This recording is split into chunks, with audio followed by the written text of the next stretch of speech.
Streaming all across the country, from Washington State to South Beach and the Northeast to the deserts of Arizona, to dive into all things football. You're listening to the B&E Podcast. Here's your hosts, Ed Donaldson and Brandon Simpson. What's up, everybody? Welcome to another episode of the Breaking and Entering Podcast. Week 14 is officially over with. We're in the home stretch of the regular season. Brandon, how we doing today, sir? And you know how it is for the seventh time this year. Not a victory Monday or Tuesday around here. Not good. Other than that, I'm good. How about you? Yeah, we in the same boat, but I got a few bit more losses in my car, but we definitely gonna get into it. All right, everyone. Let's get to the opening drive. Quarterback Phillip Rivers, he's coming out of retirement to play for the Colts. As Colts quarterback Daniel Jones, he's out for the season with an Achilles tear, and backup Riley Leonard is dealing with a knee injury. Baker Mayfield and Bucky Irvin were fined for their nose wipe celebration in last Sunday's game against the Cardinals. Cam Hayward was fined more than $11,000 for taunting Josh Allen after a Bills touchdown in Week 13. Trey Henderson, he'll miss the final 4 games of the season. Bengals wide receiver T. Higgins, he is back in concussion protocol. Chiefs left tackle Wanya Morris is done for the season after suffering a knee injury against Houston. Outside linebacker Jason Pierre-Paul is back with the Buccaneers.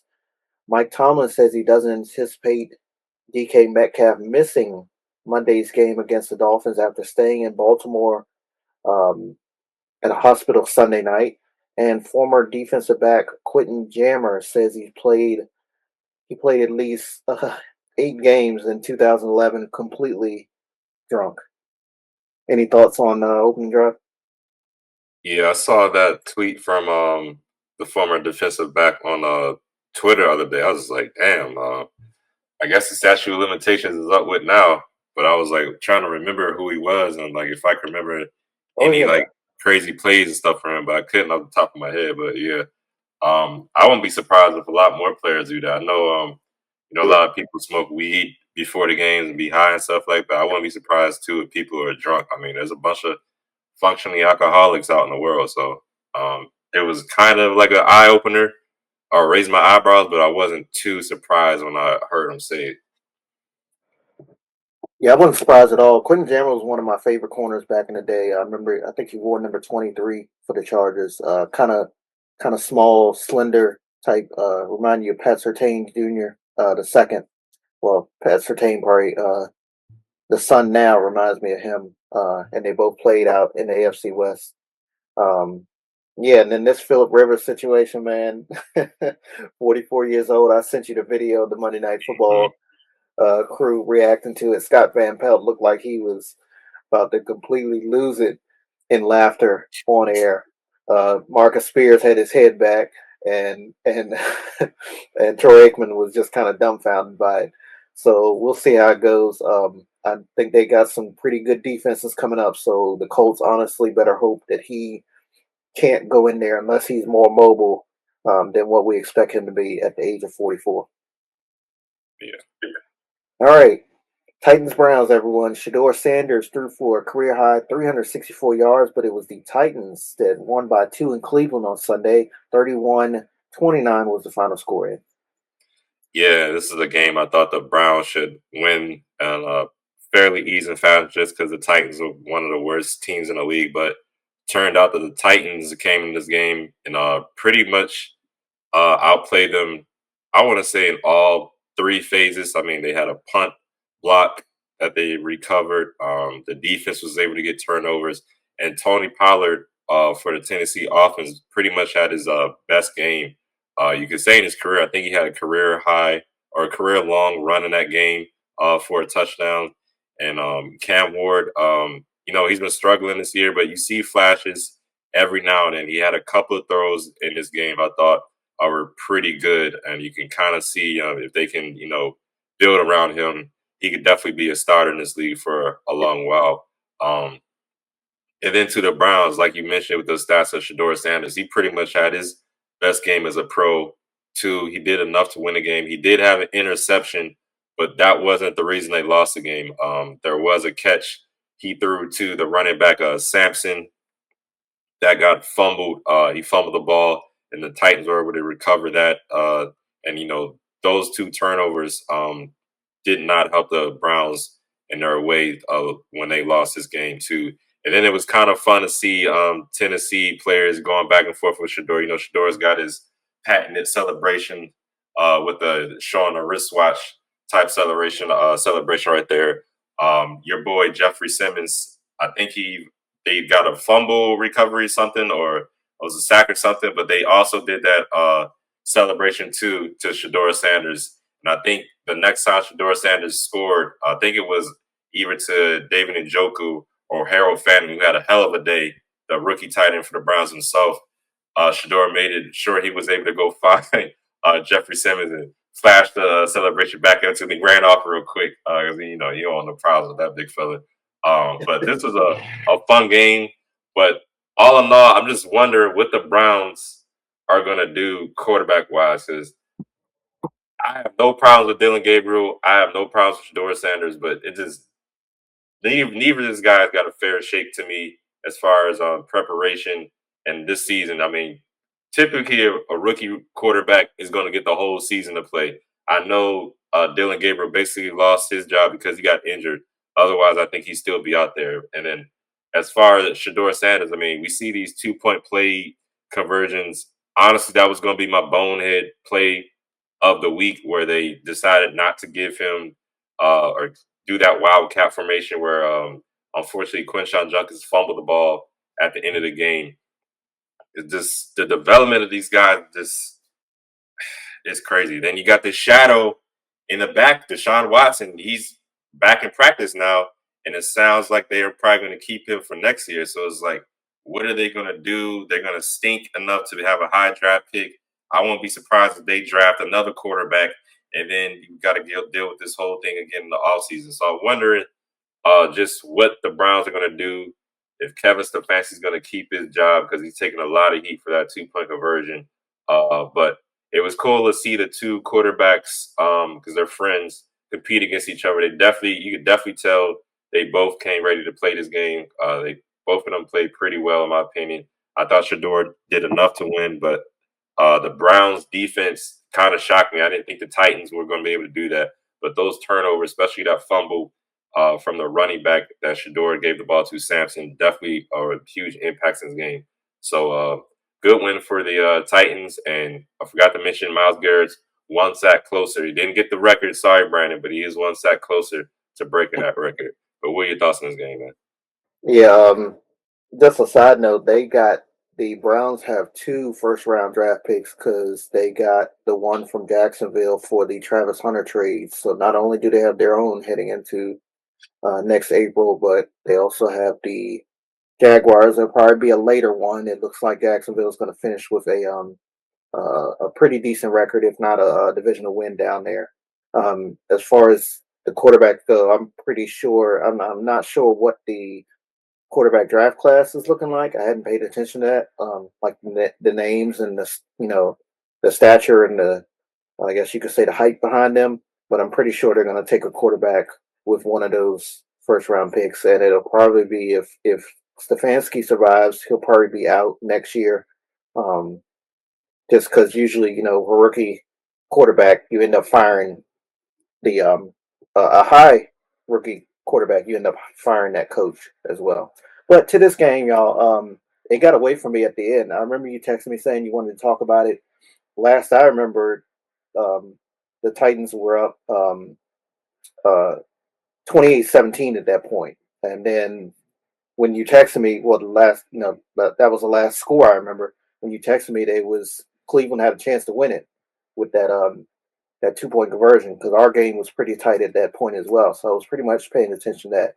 But just a few things I want to talk about. Tennessee, they scored their first touchdown on an opening drive for the first time this season. Cam Ward, it was his first game with multiple touchdowns. Tony Pollard, as you mentioned, had a career day, 161 yards on the ground and 2 tutties. And then Shador Sanders, he was the first Browns rookie quarterback since Bake to throw for 300 plus passing yards. I don't like either of these teams, but good win for Tennessee from morale standpoint. Yeah, I'm pretty sure Miles Garrett will get that record though. I'm not sure who they play this coming week, but if definitely not this weekend coming, it'll probably be the next one. I'm sure he'll have it out of the books by week 17. Give them time to he could probably rest the last 2 weeks at that point. Honestly, I wouldn't even put him back on the field at that point if I was them. Yeah. And if I'm not mistaken, I think Shador is the first rookie quarterback this season to throw for over 300 yards. All right, everyone. Before we get started with the rest of this episode is brought to you by Premium, a CBD health and wellness company.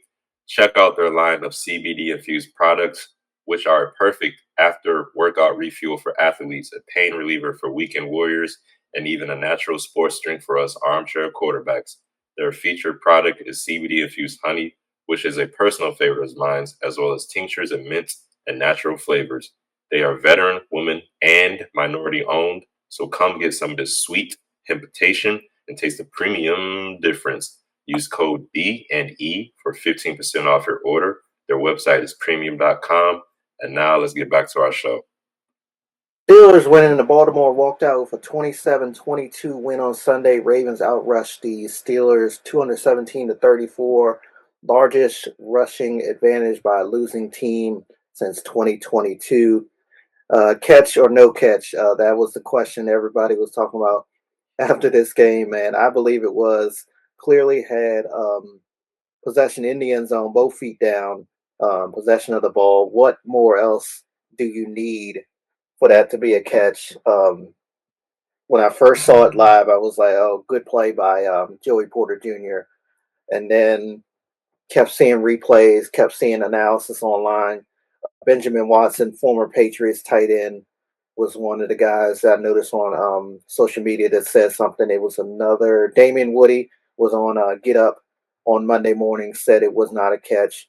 So it wasn't just people that played for us. It was people that played against us and didn't like us for several years agreeing that it collectively that it was not that it was a catch, excuse me. Definitely one of many questionable calls in this one. First quarter, DK Metcalf, he clearly pushed off on, I believe it was Marlon Humphrey. No call was a gain of like 55 yards. One of 3 or 4 big plays at DK. Not taking anything away from DK because I talked about him heading into this game, but that was just a questionable push off. When we had a similar one, Zay Flowers got called for against Cincinnati. Second quarter, not long before half, Travis Jones, he got called for unnecessary roughness on a penalty on a field goal. They came back apparently and told John Harbaugh after the game or, the next day that, they messed up on the call. Either way, what's done is done. Set them up first and goal. And Gainwell scored on the next play. Fourth quarter, Aaron Rodgers, tip pass, went right back into the hands of himself. He was going to the ground. Teddy Buchanan appeared to have possession. The ball definitely was moving, in my opinion, all the way to the ground when the time that Aaron Rodgers had it. Went to commercial break. I think we had possession, came back, and they said it was Steelers ball. We ended up stopping them on that drive, but it definitely could have been a turnover in their territory to help us on a shorter field, which we were struggling. Not as bad on offense in this game, but it definitely would have helped us. Defensively, man, these guys really had Aaron Rodgers out there looking like Kyler Murray, Josh Allen, and Lamar Jackson from a running standpoint. I mean, how did he go untouched for that first touchdown of the Steelers in the first quarter? Completely fooled the defense on a play action scramble to the left side, the corner. The closest 2 guys were 2 defensive tackles and a nickel corner. Of course, he was going to score. And I'm just like, wow. Every time we got close to him, man, he'd slither out and make a play or got rid of the ball, just threw it out of bounds. He just was unable to get him down. One quarterback hit the entire game. They even lost the left tackle at one point. The blind side guy. The guy, when you lose a left tackle, to attack that side of the line of scrimmage. Excuse me, we had nobody that could attack that side. Mike Green wasn't doing anything. Draymond Jones, he couldn't do anything on that side. They pitched put the tight end or the running back over there a couple times. They didn't even need to do that because we just was not getting any type of penetration at all. It didn't make any sense. Back to DK Metcalf, no answer for him. Season high in receiving yards, man. Awuzie, who I thought would be okay against him, failed. Marlon Humphrey, failed. I thought he would be okay because of his size as well. Nate Wiggins, I told you he's a little guy like me, and he got bullied, whenever he was on him as well. So just a rough game against DK Metcalf. I told y'all about these game-changing plays and that how they defined this series. We had the Lamar Jackson interception to apparently his cousin was James Pierre. It was a one-handed interception, turned the ball over. I think they went down the field and scored on a short field. Alex Highsmith put the game away on the final play. Big sack. Came pretty much untouched all the way around in a circle and grabbed LJ as he was rolling out to either was going to throw it or try to run out of bounds for a first down. No sense of urgency on that final drive either. They just completely let that clock trickle down, and I'm just sitting there like, really? Like, I know we had one timeout. I know there was some receivers deep downfield, but it looked like even the offensive line, and honestly, no disrespect, it looked like Lamar wasn't even hustling on that final drive. I just don't know what was going on. I honestly felt like that was one of the first times that I was watching a Ravens game where it felt like it was rigged. It felt like Vegas had just called in and said, make sure Baltimore loses this game. Okay. Do what they need to. Tyler Loop, he missed the extra point. Tyler Loop again, he failed to get get the kickoff in the landing zone at one point. I believe that was in the first half. Another penalty. All this in front of the Super Bowl 35 team. Don't even get me started on Daniel Falele. I sent you, I think I told you about the Shannon Sharp. I saw it on his podcast, man, bringing public attention. Apparently, it was a 20-minute rant about Daniel Falele and how terrible he was. Now, again, we honored our Super Bowl 35 team. I remember watching the halftime tribute on social media. I think it was later that day or the next day. I don't remember them calling Shannon Sharp's name. You can't miss him because you know his face. Didn't mean that he wasn't at the stadium. And I'm sure, again, the film is the film. So if he was at the stadium, it probably just made matters worse because he actually got to see how bad he was in person. Like, it's bad, man. I mean, LJ, he legit defenders just have the slightest move on him. You and I could probably get past him with no type of prior pass rush experience. We didn't play high school football, Pop Warner, or anything like that, and we could probably get past Daniel Falele at this point. But I'll talk more about him in the off season. That's all I got. But like Bill Cowher said it best after the game on CBS, finish or be finished. And it's looking like right now we're going to be finished at this point. Your thoughts? Trust me, it could be way worse. Yeah, That's all I'm gonna say. But one thing Shannon did say that had my stomach hurt. He said he said that boy Falalele is so bad he can't block the sun out of his eyes. that that had me laughing real good. But yeah, man. Did DK watch our show or something? Because we both brought him up. I said he didn't look like a number one wide receiver. He definitely showed me him and Aaron Rodgers look like they've been playing together for about 5-10 years. The way they was Aaron was throwing the ball to him, he was hitting right in the bread basket, like you said. One of those catches did look like he pushed off, but they've been letting receivers get away. You can clearly see them pushing off. The receivers, the cornerbacks, they got to be real crafty with the way they kind of hold on so they don't get too much leverage loss on those plays. But you're definitely right about that. They clearly be letting these wide receivers getting away with push-offs calls. I did not expect this game to go the way it did. And mistake me if I'm wrong, it seems like this is the third time there's been some type of controversy or just muddy call or situation with Isaiah Likely and him catching potential game-winning touchdowns or just touchdowns. I can't remember, was it last year or this year he had the touchdown, but his a centimeter of his foot was outside, so it didn't count as a touchdown. Was that this year or was that last year? Last year, week 1 against Kansas City. Yeah, it just seems like I can't. This is like either the second or the third time there's been like some type of like. Go ahead. The one, probably the second or third time you're referring to was last week against Cincinnati. He bobbled going into the end zone, but that was on him more so. But it still was a touchdown scoring type play. Yeah, Yeah, it's like, dang man, he seems to be finding himself in these situations. Because I'll be honest with you, if we was playing Madden and that play happened, I'm pretty sure that'd be a touchdown. Just because I know Madden's a video game and everything, but just I'm thinking about it. The ball crosses the plane, he catches the ball 2 steps, that's a touchdown. But yeah, those that situation I can see, well, he didn't finish the catch. He was able to break it apart. But at that point, he's in the end zone. He caught it 2 feet. I don't know. That true, one was a tough one. I can see it both ways though. It's just like, but like I true. said, that Isaiah likely him, man. Hopefully, he learns from it, just more secure with the ball, fall down, I don't know what you gotta do. But yeah, man, back to this game, man. I said Lamar Jackson can't turn the ball over. He had the interception. Y'all did open up the playbook a little bit more for him. Y'all were running the ball with Lamar. I Yeah, guess he's a little bit healthier. Hopefully next week he can get more healthy. Good news for y'all is y'all not completely out of it. I mean, y'all do got the Bengals. Y'all need to beat them. Y'all need to avenge that loss, and y'all still have a chance to come back and win this division and get into the playoffs. So we'll see how it goes, but definitely a tough loss for you guys.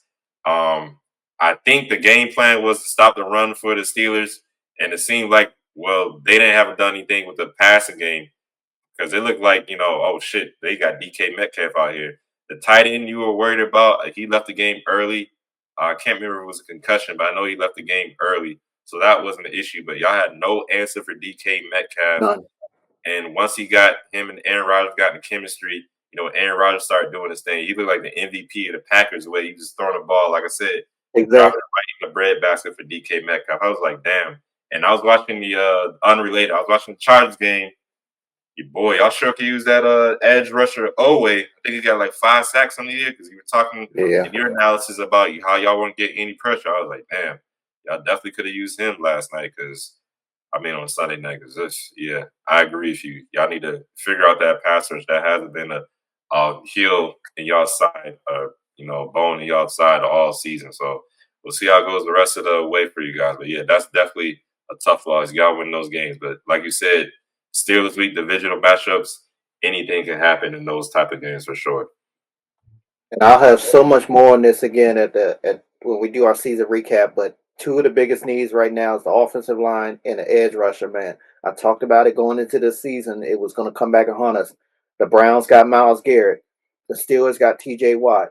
The Bengals got Trey Henderson. I know he's been out most of the season. They also drafted Shamar Stewart, which he'll probably develop into something. We just don't have that guy that strikes fears into offensive lines and offensive coordinators and quarterbacks, into them. It's just, again, the left tackle went out. We could not exploit it. Aaron Rodgers, 42 years old. He just runs out, pitches the play action fake to the running back and runs out completely. He looked like Peyton Manning that time he did it against the Cowboys. I don't know if you remember that. Peyton Manning could not run. He wobbled into the end zone on a similar play and shocked the entire stadium down there in Dallas because they was like, wow, Peyton Manning does not run for touchdown. Aaron Rodgers is a little bit more mobile, but he's not mobile at this age. Just it's just bad as far as that goes. So yeah.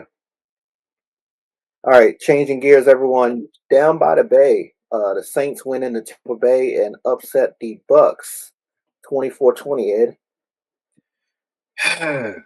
Another game I had in my parlay. This is basically my guaranteed pick of the week. Even though I want to say this is a game, I said, this is a divisional matchup I don't like.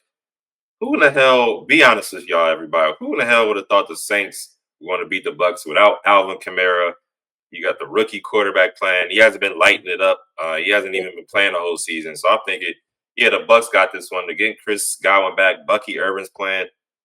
No, freaking Tyler Shuck got out there. He looked like Taysom Hill with these 2 rushing touchdowns. The Bucks offense can't get nothing going. I mean, Baker Mayfield only threw for 122 yards. That's with Chris Godwin. Emeka Ibuka and Baker Mayfield. I know couple of those catches were tough, but Ibuka had a touchdown basically just bounced off his hands. Basically, I want to say it was two situations like that. He definitely looked like a rookie out there on Sunday, and then they couldn't get the run game going. It felt like Baker Mayfield had the most impactful runs out there, but Bucky Irvin didn't really do too much. And the Saints won this damn game. These divisional matchups, man, you never know. I mean, it's like that with mostly any freaking NFL game, but specifically these NFL divisional matchups, you never know what's going to happen. You know, the Bucks were a heavy favorite in my opinion. I'm watching all these Fox shows, CBS shows. I don't think a lot of people had the Saints winning this game. And they came in there and shut everybody the hell up. Me, most importantly, I ain't gonna never get a damn parlay right again. I might not get a pick right again. We might need to close this segment out, Brandon, because these people be making me look like clowns out here. But yeah, man, this is a tough loss for the Bucks. Divisional loss too. Carolina, we'll see how they look this upcoming week. Could the Carolina Panthers win the NFC South? I definitely wouldn't predicted that. Going into the season, where the Bucks go into a tail side, we'll see. Hopefully, they get Mike Evans back soon, and the offense for the Bucks can get a little better. But this was a bad loss. The offense has not looked good, even with players coming back. They need to figure some things out. Maybe this will be a wake up call, kind of like how the Rams had a wake up call last week against the Panthers. But yeah, I'm kind of concerned about the Bucks right now and how they're looking out there. What were your thoughts on this game, Brandon? Story of this game for me was defense, especially that New Orleans unit. Brandon Staley and this unit, I think, had a clear game plan and it worked. Baker Mayfield, you mentioned, held to 122 yards in the air. Bucky and Rashid, just over 50 yards apiece on the ground. Chris Godwin, 55 yards. Abuka, a pair of receptions for 15 yards. Tampa Bay held to 3 for 13 on third down, and they were 2 for 7 on fourth down. Sounds like a recipe to a victory for me. Baker, he didn't have much help from his guys either. Godwin and Abuka had a pair of critical drops late in the game that was kind of sort of the difference in this one altogether. But how about Tyler Shook and the New Orleans, as you mentioned, 3 wins all of this entire season, but 2 of them came against the top 2 teams in their division, Carolina and Tampa, of course, on Sunday. So that's a great morale late in the season for this Kellen Moore coach team down there in New Orleans that hasn't had much to cheer for this season. Actually, the last couple seasons. So hats off to the New Orleans Saints. As you mentioned, nobody expected them to go into Tampa and win that one. Their own fans probably didn't even anticipate that one, to be honest with you. Yeah, for real.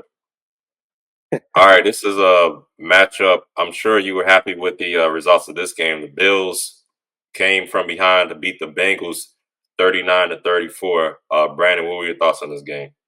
Bills Mafia stand up again. Cinema, 2 of the best quarterbacks in the league, put on a show in the snow. The difference was Josh Allen, he protected the ball. Joe Burrow did not. My players of the game go to AJ Espinosa and Christian Benford. Benford had a pick 6, definitely helped them in the end. I think he had a good game against us in week 1. He also had a good game, I believe, was against Kansas City as well, the safety back there for them.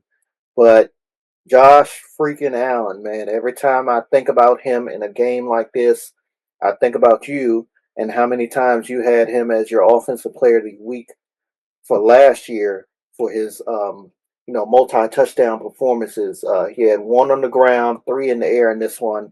Not as flashy as the ones that you have awarded him for in the past, but he was literally involved in every Bills score except for that Benford pick 6, and that's what you want out of your quarterback, man. Much needed win for Buffalo as they go into that do or die situation, that game for the AFC to have a shot in the AFC East against New England next week in Foxborough. They needed this win to even make that game worthwhile, in a sense, for as far as the divisional crown goes.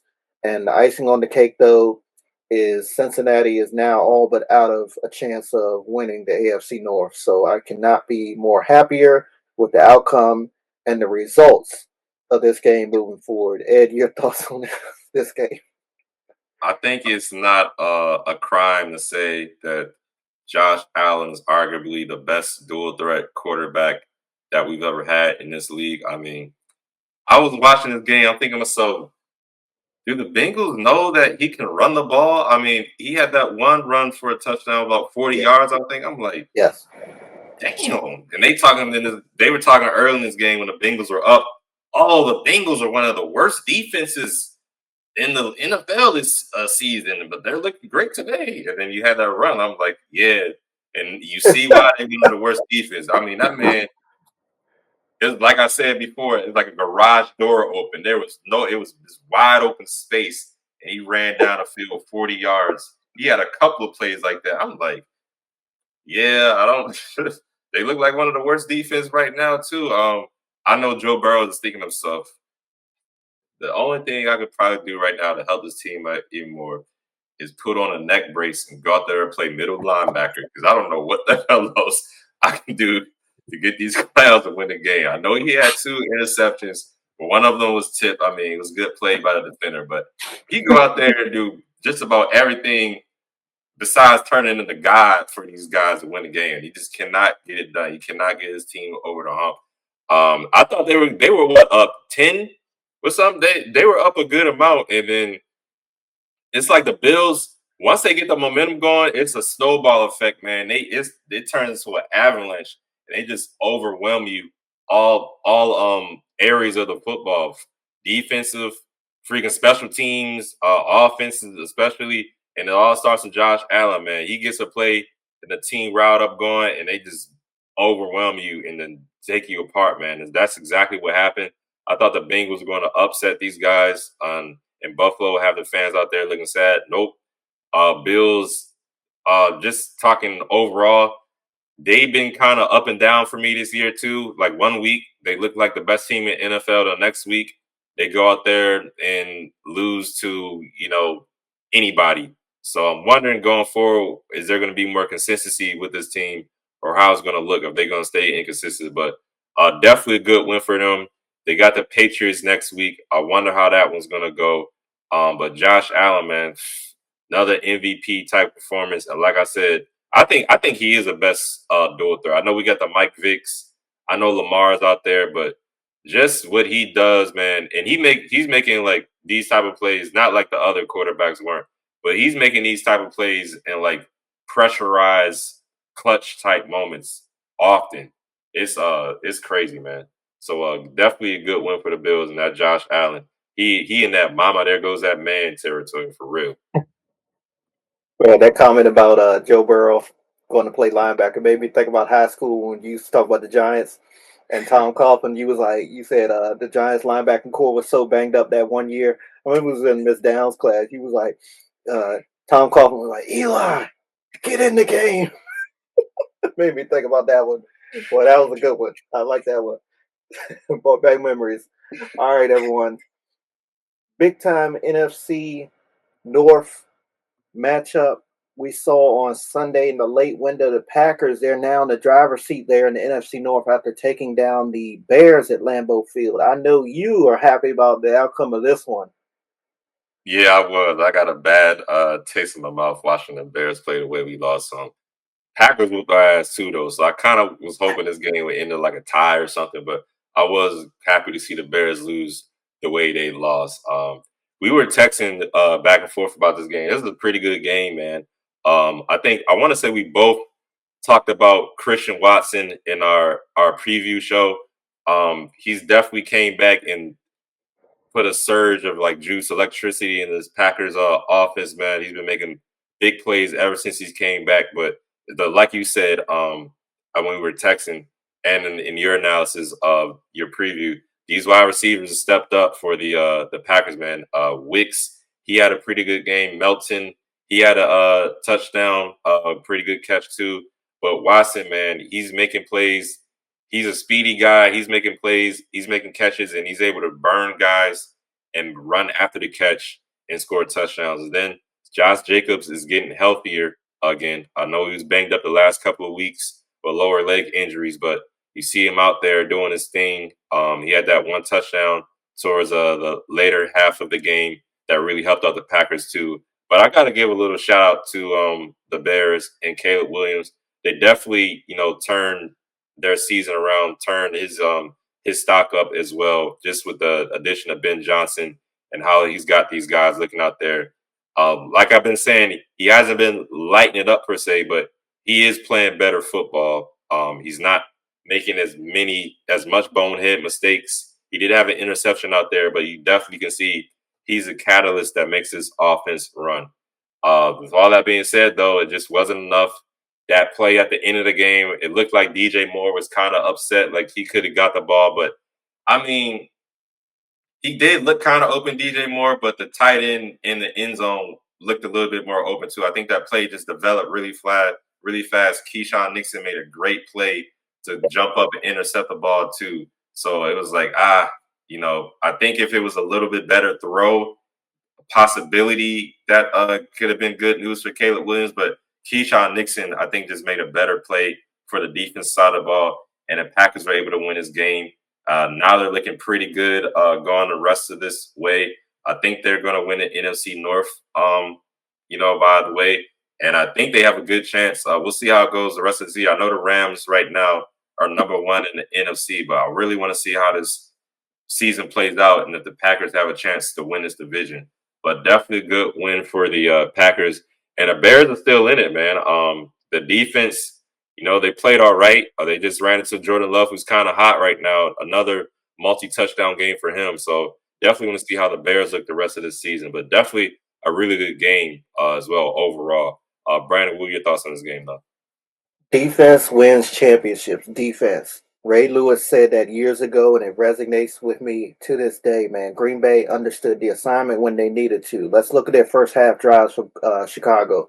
-5 yards in a punt, -5 yards in a punt, 15 yards in a punt, a field goal. They had a long drive on that one. Give them credit for that. But another punt on a 12-yard drive to close out the first half. Caleb, he was under duress a lot in this game, a lot more than Jordan Love was. Green Bay's defense has 6 quarterback hits compared to 1 for the Chicago defense against Jordan Love. Again, we both mentioned those receivers will be the talk of the town after this one, and they were. Watson, 4 reception, 89 yards, and 2 touchdowns. Just brings that speed and physicality back to that Green Bay offense. Bo Melton, never even heard of him. I hadn't at least. 1 reception, 45 yards, and a touchdown. And Jaden Reed, he made some plays as well, big plays out there. But again, defense wins championships, man. Keyshawn Nixon, he had an illegal hands to the face penalty in the second quarter. I don't know if you saw this or was watching on Red Zone if they showed it. A complete bonehead play, man. Matt LaFleur was chewing his ass out when he got to the sideline, man. You just saw him going the opposite direction. Nixon on the sideline, and LaFleur got done yelling at him, and he turned around and walked the other way, like the coaches do when they get into it with the players. Man, it was a classic moment. Later on, as you mentioned, Chicago driving, the opportunity to win the game. 4th and 1 from the Green Bay 14. Caleb heaved the ball up there in the end zone for Cole Kmet. Keyshawn Nixon steps in front of it for the game-sealing interception there at home. Man, talked about it on Friday's show. That statement Ben Johnson said at his opening press conference about how it was basically a delight to beat Matt LaFleur over the last 4 years or so. Difference is that was a whole different roster. You was an offensive coordinator then. You weren't installing a new offense with a team that's been historically bad over the years against this opponent. Okay. But not only did Green Bay sweep his old team in Detroit, but they're now 1-0 against the Bears in 2025. Nothing new for y'all that don't pay attention to NFC North, man. The Packers have owned the Bears as of late. So, again, they'll meet up in, I believe, less than 14 days, about 2 weeks from now. It'll be fun to watch for sure. But for now, Green Bay came out on top, stopped that winning streak for the Bears in its tracks. Okay, player awards, everyone. Offensive side of the ball, who you like? I got to give it to a running back for the Rams, Blake Corum. 12 carries, 128 yards, 2 touchdowns. Also went to Michigan. Go Blue, Blake Corum. He's my offensive player of the week. How about you, Brandon? Excuse me, Jordan Love is the reason why I got his jersey. 17 for 25, 234, 3 touchdowns. I know he had that interception, but he got the W again. He's on a streak right now. Don't hold your breath. I know to be next week we'll probably be talking about him making a bonehead play or them snapping a win streak. But for now, Jordan Love, he had a great game on Thanksgiving. He came back and followed it up um, with this game on Sunday against the Bears to take the divisional lead. I like number 10 with the Green Bay Packers. How about your defensive player of the week? I think this might be the first time I got a back-to-back defensive player of the week for me. Christian Benford again, Bills defensive back, had the interception for a touchdown as you talked about. Also had a sack in this game and deflected a pass too. Like I said before, it's from Baltimore, Maryland. Went to Randallstown High School, so that's pretty cool too. He kind of from the area of Maryland at least. So Christian Benford, my defensive player of the week. How about you, Brandon? I got to give credit where credit's due, man. Whole time I was worried about Peyton Wilson, man, and TJ Watt. TJ Watt had a decent game against us, but Alex Highsmith, man, Yeah. um, 7 tackles, 3 tackles for a loss, 2 quarterback hits, and the game-sealing sack again as the clock expired. Those game-changing plays, and he cemented himself into this rivalry with that play for years to come. We'll be talking about it. Ravens and Steelers fans for sure. Alex Highsmith, the linebacker there with the Blitzburg Steelers, as they used to call them. How about special teams player of the week? Seattle Seahawks, Rashid Shaheed had a return for a touchdown against the Falcons in a game that was kind of close. He kind Yeah, of broke it open with that play. So Rashid Shaheed is my special teamer of the week. How about you, Brandon? that's why they traded for him for sure early in the season. I'm gonna go to college football. I don't watch much college football, but I was watching Georgia Alabama Saturday evening. Bulldogs wide receiver number 83 Cole Spear. He had a block punt in the first quarter. It was 0-0. Usually against Alabama, you have to come out and score first. So they got that block punt. Um, Led to Georgia's first score and eventually a win. There's 2 teams I hate to lose. I love to see lose the most. Excuse me. I love to see lose the most. The Kansas City Chiefs in the National Football League and the Alabama Crimson Tide. I was some kind of happy that Alabama lost. Shout out to Georgia's Cole Spear and the entire Georgia team in college football for getting that win there in their home state in the SEC championship game. Bonehead player call of the week. I was going to give it to Kevin Stefanski of the Browns, but my sorry ass team, who I haven't mentioned yet, don't worry, y'all. I'm going to mention these sorry ass clowns. 3 players completely just. I have no clue what they were trying to do. They clearly weren't trying to tackle the Vikings player who scored a touchdown, the tight end. I want to say it was T.J. Hawkinson. It could have been Oliver. I feel like it was Hawkinson though. 3 players, Frankie Louvu included, just bounce off of him like a damn pinball or something, and he gets into the end zone for a touchdown. And I just like, yep. You know what, man? Yeah. So salute to the Commanders defense. Y'all had JJ McCarthy looking like, Dante Culpepper, uh, Brett Favre, Kirk Cousins, Fran Tarkenton, any, great Vikings quarterback back in the day. Randall He was Cunningham, like the I think first he round played. pick that they wanted him to be. Yeah. So salute to the Commanders defense. Those 3 players specifically, though, Frankie Louvu included, y'all my bonehead player of the week. Sorry, bastards. How about you, Brandon? I did not see a single highlight of that game. I need to go back and watch the highlights. The only thing I saw, unfortunately, was when Jaden Daniels went down. That's the only thing they mentioned on that game when I was watching my game. Because, they do the game breaks and stuff like that. They was not talking about that one. My guy, again, I'm going to, when my team messes up, I'm going to get on them.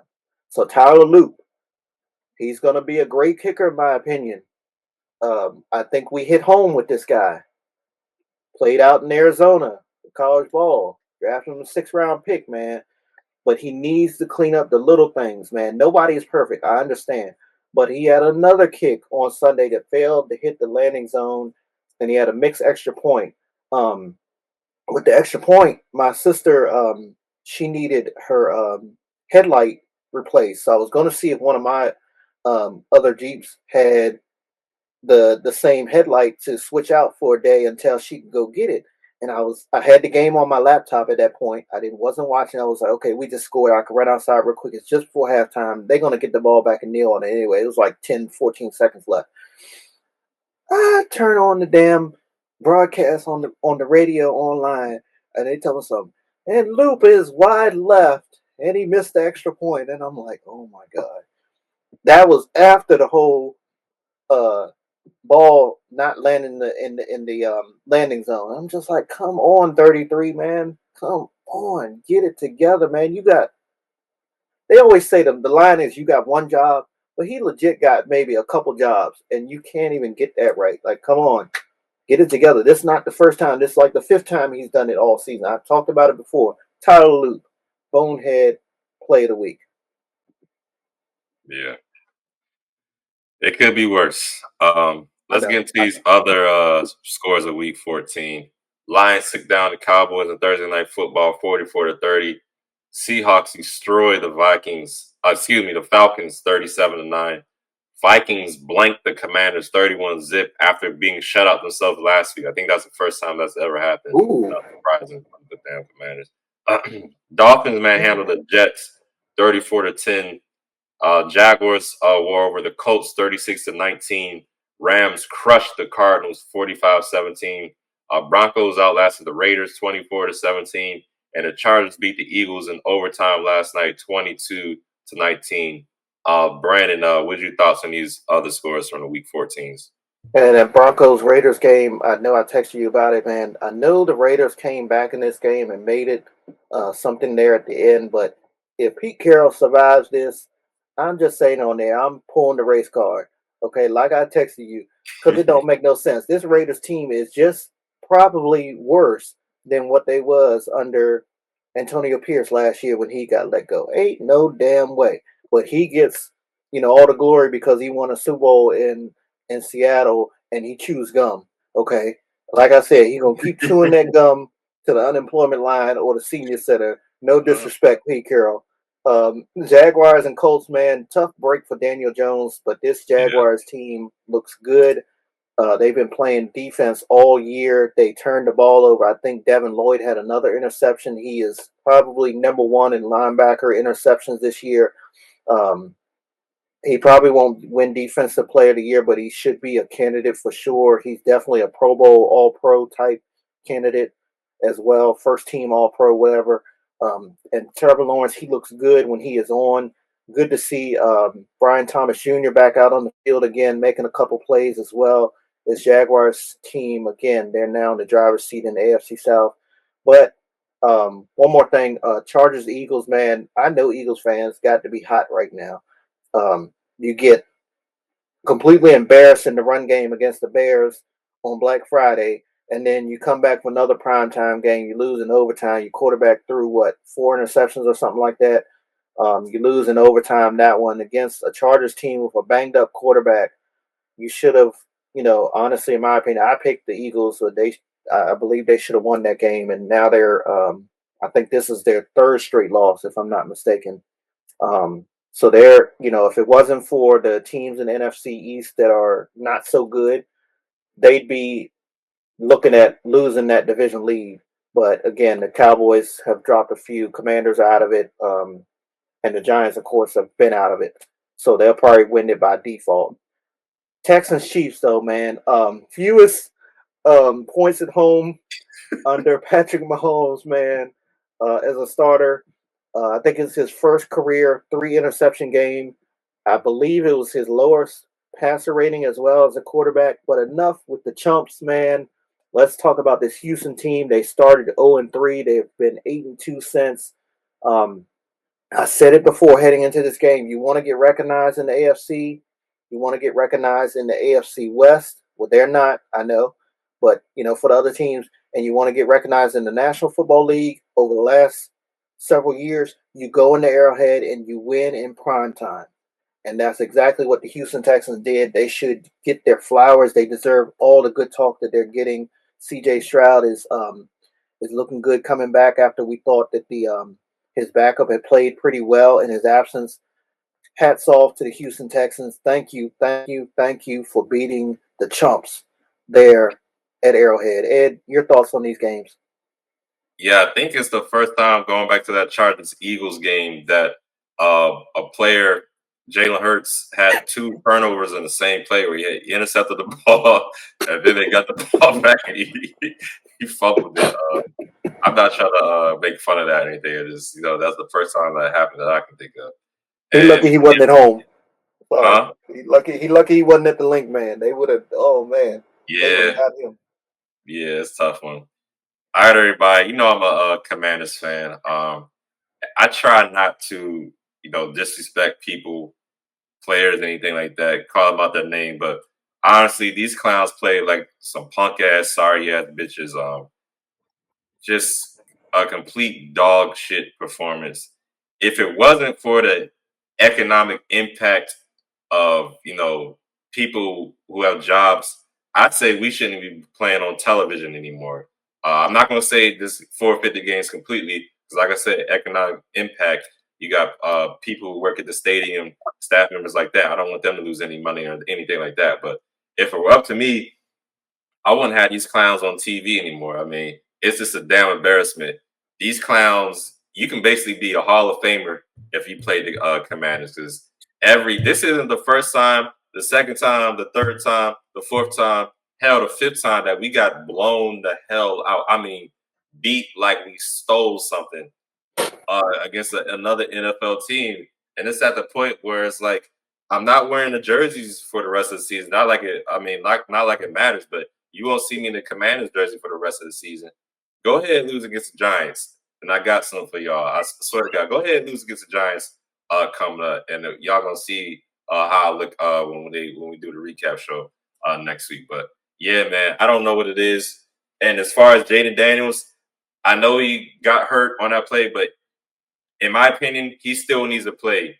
He needs to go through this. He needs to learn because for whatever reason, him and Kingsbury, it's like when a team sends an all-out blitz, they have no clue how to beat it. They can't figure out anything to do against it. It's bad news. We stopped running the ball for some reason. Chris Rodriguez looked great. We run down the field against the Vikings. I think it was either our first or second possession. We get down to the goal line, then we just start throwing the ball. And I'm just thinking to myself, are we going to run the ball once? Nope. So I don't know. I won't. I'm gonna be watching Red Zone and other games the rest of the years. If I see the Commanders come on, I might turn the channel because I'm done with these clowns for the rest of this year. Like they say, there's always next year. Now, hopefully they get something done next year because I'm done with these clowns. I'm telling you, man. Fucking disgrace. That's all I got. Okay. All right. And just like that, week 14 is in the books, y'all. The Bucks, they're hoping to get back in the win column when they host the Falcons on Thursday Night Football. You can catch that game on Prime Video later this week. In the meantime, please hit the subscribe button on your screen. Follow us on X at Podcast B&E, and we'd love you to follow us on IG at B&E Podcast as well. All 32 teams will be in action for the remainder of the season. Can't wait to watch it all unfold. And I forgot to tell y'all that for some ungodly reason, they moved the Ravens and Patriots game to Sunday Night Football in week 17. Yeah, week 17. Not this coming week, the following week. I guess they want to see Daniel Falele, as Ed says, get beat like a drum. They want to see the offense continue to score in the red zone, and they don't want to see a pass rush in purple. I guess that's why they're putting us on prime time. But we'll definitely talk about that one more as it comes. Again, thank you all for watching. We'll see you all Friday. Until next time, love one another. Later.